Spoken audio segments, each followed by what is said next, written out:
What it do, y'all? It's your girl Makeup and Travel, and for today's video your girl wanted to give you a video talking about some types of palettes that if my autofocus is on. Nope. Okay, autofocus off. So these are a couple of palettes that if I knew what I knew now, if I knew now what I knew, if I knew now then before I purchased it, I would not have picked them up. So let's just get into it.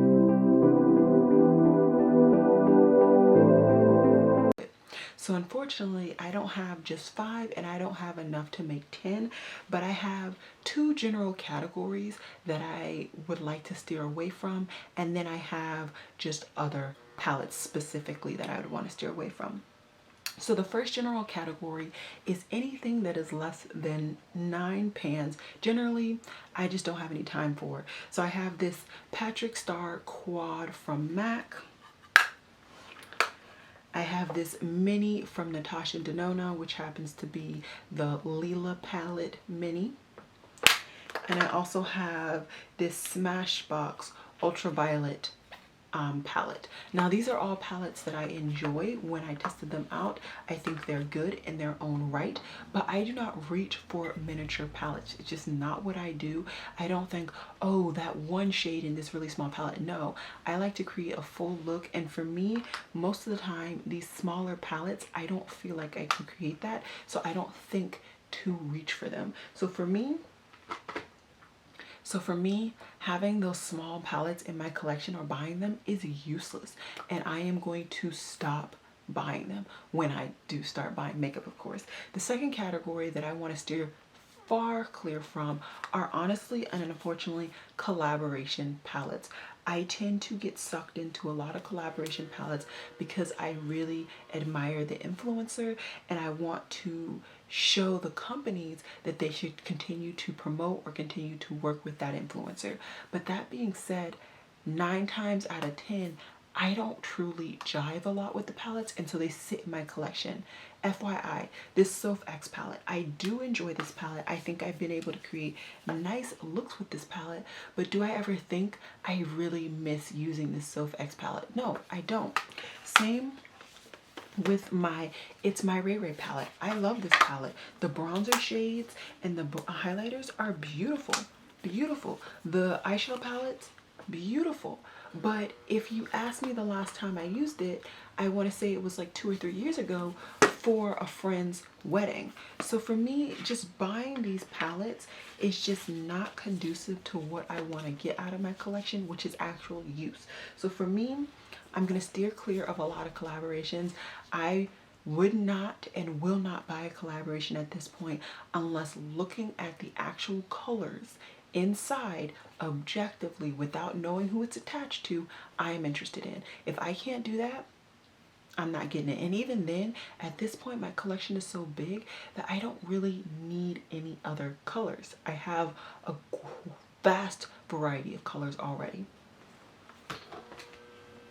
Alrighty, for the next, all the rest of the palettes are all individual palettes that I have some gripe about, so I wouldn't have bought it if I knew what I know now. So the first one is actually the Nabla Dreamy palette. My gripe about this palette is not with the formula, is not with the pigmentation, any of that. It's with the depth. This palette does not give me much depth on my complexion, and for me that's disappointing. I don't want to buy a palette, especially because I bought this palette straight from their website, so it had to get delivered all the way across oceans, you know, to get to me, and it didn't give me nothing. This dark brown is honestly nothing on my complexion. It doesn't really show up. So for me, this palette is a one-trick pony. I can get about 1 to 2 looks out of it, and then I'm just like twiddling my thumbs hoping to do one shadow looks with this palette, and that's annoying. I could probably get this same look that I have on my eyes with this palette, but like, no. So for me, I wouldn't have bought this palette. I know they created a darker version of this, which maybe I might consider, because like I said, I like the formula. It's just the depth is not there. The next one, unfortunately, is actually from ColorPop. This is the Honey palette. Oh my lord, my shade is busted. So I definitely wouldn't have bought it because the palette's busted somehow. But on top of that, there was not enough depth in this palette originally. I added this dark brown from a older ColorPop palette that I had and took out the glitter shade, but without that dark brown I wouldn't have had any variety. So originally this palette just is truly a one-trick pony on my complexion, and for me, you know, after a while I have a lot of yellows. Yellow is one of my favorite colors, so I love to put it on my complexion. I love to put it in my crease, one shadow look. I love all that, but yeah, it's sad. The next palette I loved at one point, but I didn't get enough use out of it because I bought too many colorful palettes at one time. And this is the Revolution Pro Trends Michef Mattes palette. Great palette, good formula, good pigmentation, all of that. But I have too many rainbow palettes, and out of all of them, this is one that like I don't think to reach for. So this would definitely be a palette that I would not have picked up.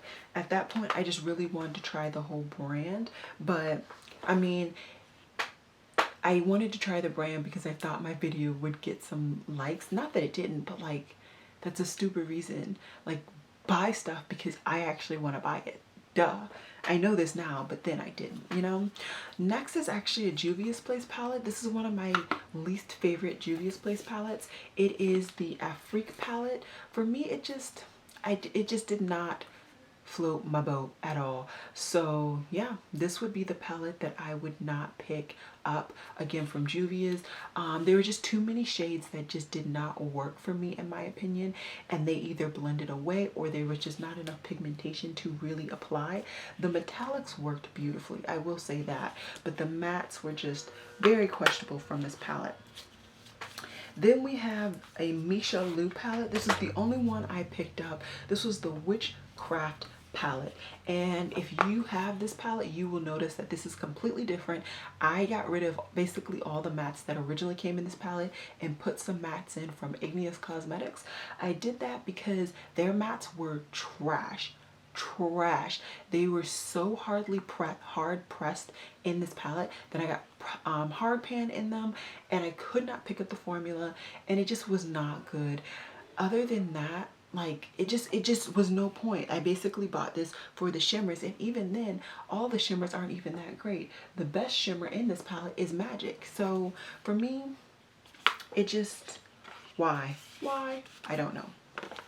And then the last palette specifically that I would not pick up if I could redo things is this palette. This is from Certifeye. This is the Dynasty palette. The mattes are good. Never had a problem with the mattes. I hate the shimmers because they truly are shimmers. And I mean, even then, I don't really like them for even inner corner highlighting. I don't like it at all. And like I said, I have plenty of rainbow palettes that I don't necessarily need this palette in my collection. I kept it because it is a solid palette and I think I can still get use out of it.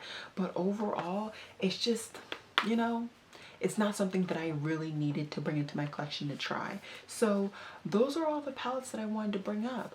And of course, general concepts as well. Let me know down below, what are the palettes that you regret buying? I would love to know.